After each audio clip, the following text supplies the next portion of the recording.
አለማድረጉ ያናድደኛል። ወንድምሽ አንቺን ደፍሮ እንደዚህ አድርጎ አግብቶ ሲወልድ ሚስቱ ታውቃለች አንቺን እንደደፈረ?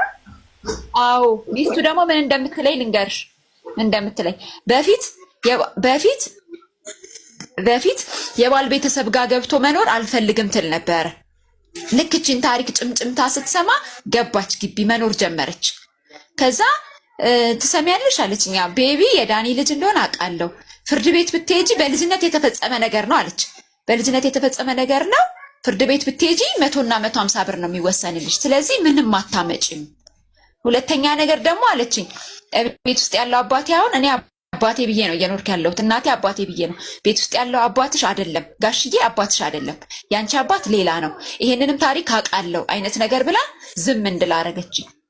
እሺ በቃ ብዬ ዝም ብዬ መኖር ጀመርኩ። ቁጭ አድርጌ አወራሁት፣ ለልጁ የሚያስፈልገውን ነገር አድርግ። ሁሌ እንጣላለን፣ ሁሌ ድብድብ ነው። ቆንጂት ቅድም የደፈረሽ ወንድምሽ የእናትሽም የአባትሽም ልጅ ነው ወይ ብዬ ጠይቄሽ እኮ አዎ ብለሽ ነበር።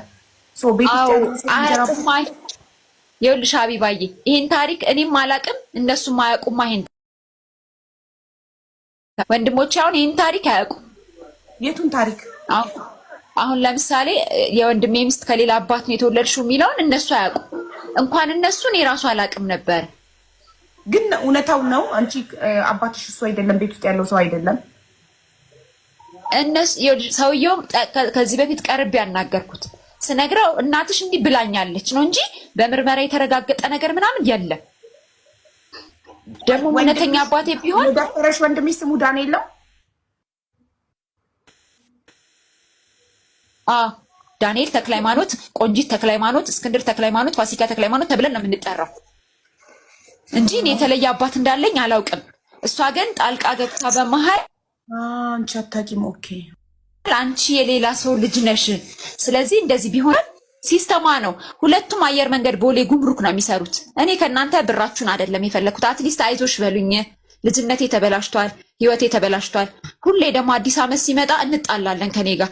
በቃ ልጄን ትምህርት ቤት አስገቡት፣ የሚያስፈልገውን ነገር አግዙኝ ስል ሁሉም ተነስቶ ይመቱኛል። ሁሉም በቃ የመጀመሪያ ወንድማችን እህቴ ሞታለች ብዬሻለሁ፣ የመጀመሪያው።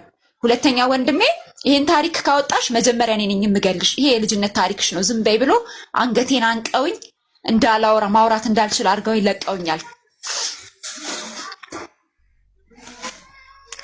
ከዛ ወንድሜ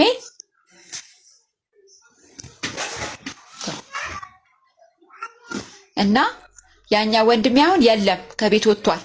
አሁን ደግሞ የልጅ አባትና የእሱ ታላቅ ናቸው ቤት ውስጥ በቃ ተጽዕኖ እየፈጠሩ ያሉት። እንደነገርኩሽ እንኖርበት የነበረው ክፍል ጠባብ ናት።